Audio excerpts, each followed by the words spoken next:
respaldar un mensaje de apoyo a nuestra soberanía, a la independencia de México, que además se oiga lo más lejos posible que este pueblo está unido y que no vamos a permitir que nadie nos humille. Además, la presidenta adelantó que va a hablar respecto a la reforma del Poder Judicial. ¿Qué nos puede decir respecto a ello? Vemos que de repente hay liberaciones sorpresivas y que desde luego indignan al pueblo de México. Pues justamente cada día que sigue pasando en el Poder Judicial, tanto en los juzgados de distrito, en los tribunales de circuito, pero en la Corte misma, pues se confirma que urge una reforma al Poder Judicial, urge para justamente evitar estas liberaciones de capos del crimen organizado, urge también para que se cumplan nuestras disposiciones fiscales, urge también pues para que no sigan dándose amparos para empresas mineras que no tienen por qué otorgarse, para entre otras, pues se están dando en las últimas semanas además. Se está acelerando como albazos, Sí, algunas medidas yo creo que ya del coletazo del neoliberalismo se está concentrando en el Poder Judicial. Por eso es muy importante la unidad nacional para enfrentar soberanamente como pueblo mexicano las fuerzas que puedan amenazarnos afuera, pero también adentro.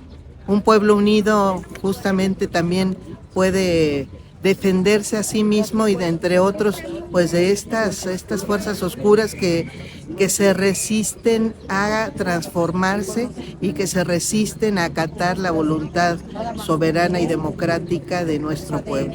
Ministra, ¿nos podría contar un poco cuál ha sido toda esta contexto que ha vivido usted dentro de la Suprema Corte desde que el expresidente Andrés Manuel López Obrador presentó la iniciativa para reformar el Poder Judicial? ¿Cuál ha sido el contexto que usted ha vivido? ¿Cómo es el ambiente? Bueno, pues mucha resistencia. Creo que ha sido muy notorio este año en el que se presentó la iniciativa y apenas empezó a discutir, pues empezaron a levantarse voces muy adversas.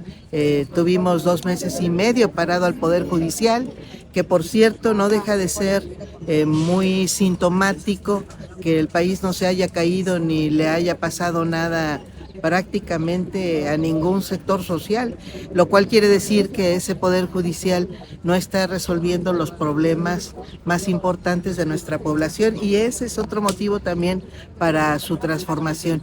Hemos estado viviendo esa resistencia, una resistencia muy reaccionaria, porque es la reacción ante un cambio positivo, entonces, o ante el progreso que finalmente empuja nuestra población de democratizar al único poder que no ha estado dentro de la voluntad popular, no ha respondido ni ha tenido ningún contacto prácticamente con los intereses populares, los intereses nacionales. Entonces hay una resistencia fuerte pues de un conjunto de personas, una parte de la élite mexicana que considera que este Poder Judicial es suyo, y nosotros decimos no, el Poder Judicial no tiene ningún dueño más que al pueblo mexicano. Entonces, estas transformaciones, pues yo creo que en el caso mexicano, pues han sido muy claras. El mundo entero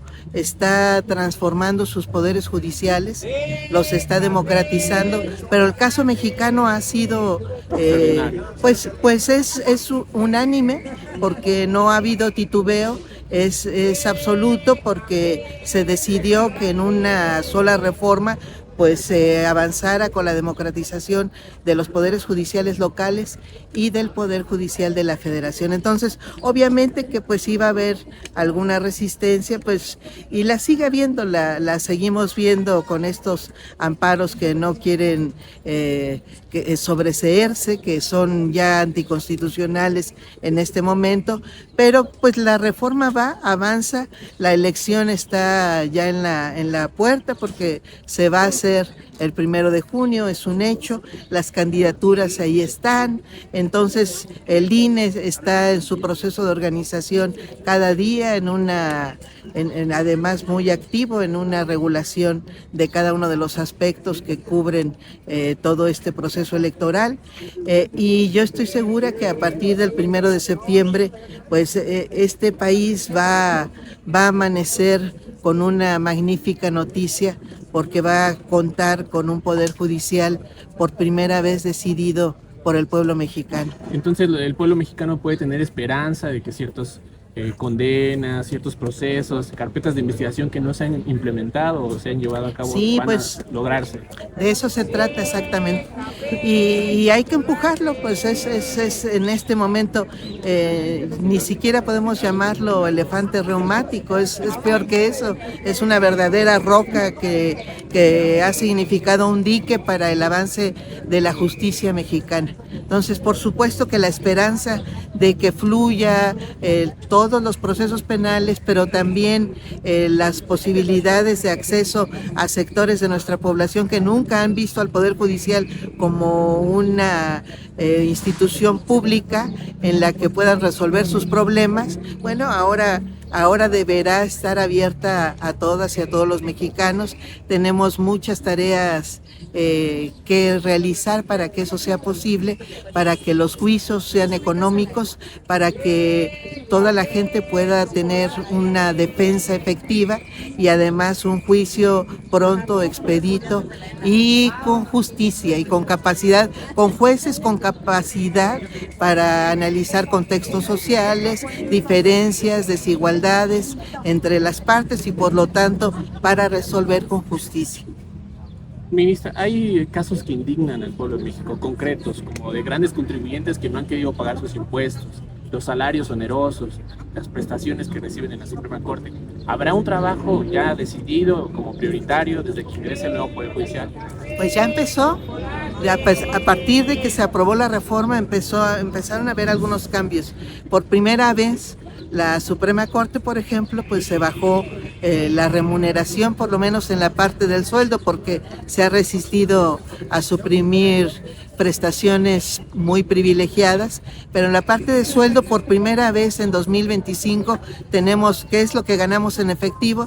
Tenemos el mismo salario que el que gana la presidenta. Esa es una ganancia directa de la reforma judicial. Si no hubiera habido reforma que insistiera en que esto debe cumplirse 15 años después de que se aprobó la reforma al artículo 127 constitucional, bueno, si no hubiera habido, seguirían resistiéndose y se hubieran vuelto a aprobarse en 2025 las mismas remuneraciones súper escandalosas que se han venido asignando, groseras, claro, que se han venido asignando en todos estos años. Entonces, por lo menos ya se disminuyó esa parte y por supuesto vamos a seguir insistiendo en que se disminuyan las prestaciones, estas prestaciones de seguro de gastos médicos mayores, de seguro de separación individualizado, de pago de riesgos y de áreas absolutamente injustificadas dentro de la Corte, pues es muy importante que se racionalice como gastos.